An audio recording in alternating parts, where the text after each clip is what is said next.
How good are you at recognizing patterns? I'm going to reveal in this block here a set of patterns, and I'll give you 1 minute to study them, and then I'll reveal a set of figures and to see if you can find out which pattern fits into the missing square above. Are you ready? 1 minute to do that. So which pattern goes here?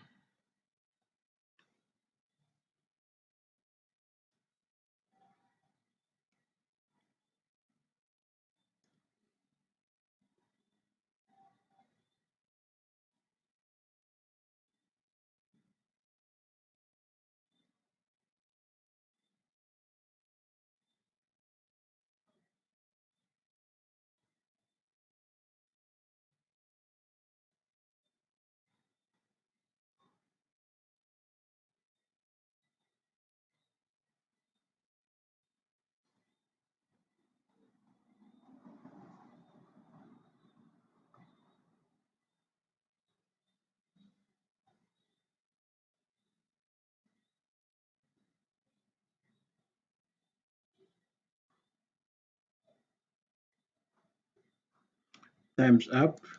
I'm going to conceal this. Now you have to think which pattern goes in here. Is it this? Is it A, B, C, or D? Now, what's the point of this exercise? Well, scientists tell us that your ability to recognize patterns, either in a series of numbers or symbols or objects or images or diagrams, is essential for you to discover personal meaning. It's said that when you say that you understand something, it means that you have recognized a pattern within that subject or topic. Pattern recognition plays a very key role in the sciences. So this challenge allows you to estimate or know objectively how good is your ability to recognize a pattern. To find out the answer to this challenge, you'll have to replay the video to see which is the correct choice for the position at the bottom there.